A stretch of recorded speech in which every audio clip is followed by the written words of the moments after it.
Olá, gente, tudo bem? Hoje a nossa aula, continuando o tema sobre águas, oceanos e rios, a gente vai falar sobre um rio muito importante para a gente, que é o rio Tietê, tá? E imagino que todo mundo morando em Pederneiras já deve ter ouvido falar ou conhece ele, ou já teve até a oportunidade de dar uns mergulhos também nesse rio, né?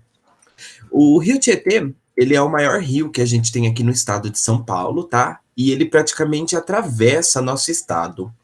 Ele nasce lá perto do litoral, tá? Então, ó, aqui onde eu tô passando com a setinha, numa cidadezinha chamada Salesópolis, que a gente já vai conversar sobre ela. E aí ele vem atravessando todo o estado, vai recebendo um monte de afluentes, que são os rios que vão se conectando ao rio Tietê e juntando suas águas. E ele termina aqui no rio Paraná, tá?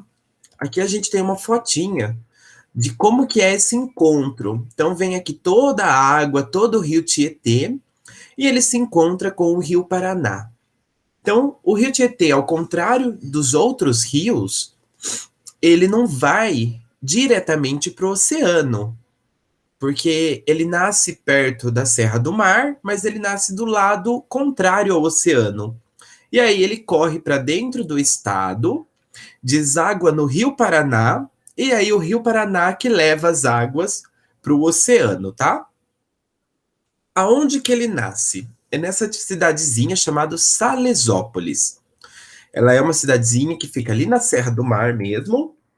E olha que legal, lá tem até um parque nacional e que é onde nasce o Rio Tietê. Olha essa foto da nascente do Rio Tietê.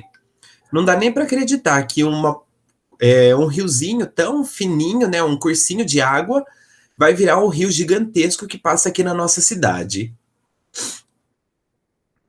E por que que ele engrossa tanto? Da onde que vem toda aquela água do rio Tietê? Vem de outros rios, tá? Então a gente tem o rio Tietê nascendo ali em Salesópolis, e aí conforme ele vai atravessando o estado, ele vai recebendo muita água de outros lugares. Então aqui nesse mapinha, dá para a gente identificar outros 3 rios que vão desaguar dentro do rio Tietê, que é o rio Baquiriviguaçu, depois o Tamanduatei e também o rio Pinheiros, que é o que passa pela cidade mesmo de São Paulo, lá a capital. Tem outros rios? Muitos. Por exemplo, o Córrego do Monjolo, que é esse que atravessa aqui a cidade perto do centro. Ele também deságua no Tietê. Ele leva toda a aguinha dele e despeja lá no rio, tá? Então é por isso que o rio vai engordando, por isso que ele vai crescendo. A palavra Tietê, que é o que dá nome a ele, ela vem da palavra tupi, ou seja, da língua de uma das etnias indígenas, tá? E ela significa água boa.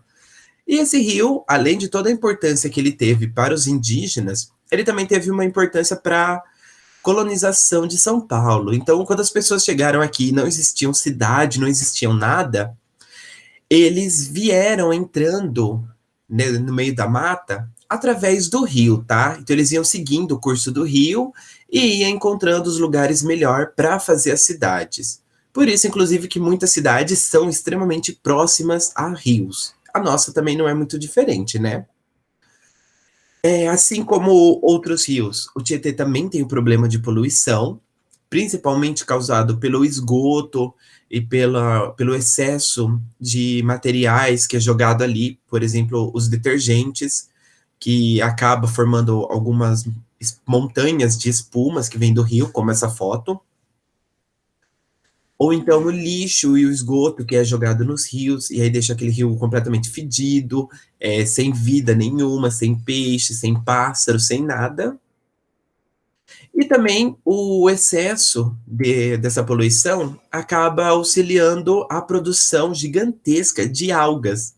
E aí deixa a água verde. E isso também é prejudicial, tá? A longo prazo, esse rio ele pode morrer. A gente fala que isso é um processo de eutrofização.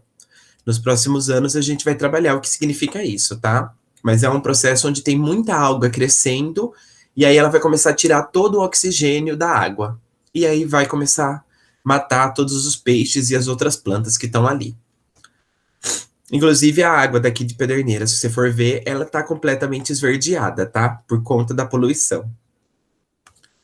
Aqui no interior paulista, o nosso rio, ele é um pouco mais limpo do que na capital, mesmo ele tendo alguns probleminhas de poluição, a gente consegue ter alguns locais que dá para pescar, nadar e tudo mais.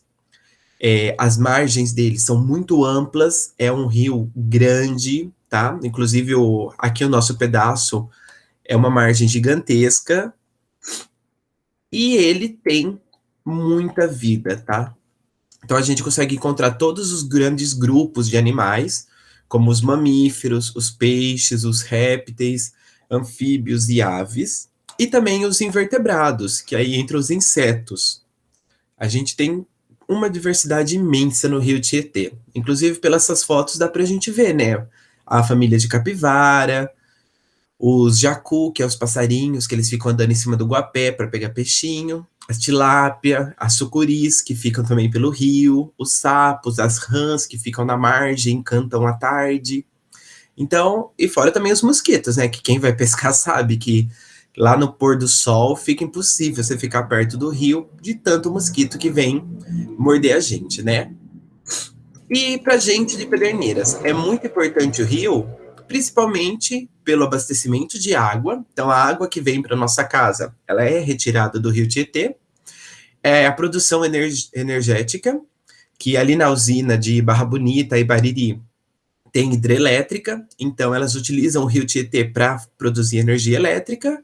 E a gente, na nossa cidade, tem o porto, que a gente utiliza o rio Tietê como se fosse uma estrada, que é o que a gente chama de hidrovia. Então, além de tudo que a gente já falou, a gente tem essa importância econômica do rio Tietê, que é a hidrovia, que permite que os navios saiam e venham carregar as coisas daqui. Isso movimenta a economia da nossa cidade, gera empregos e tudo mais.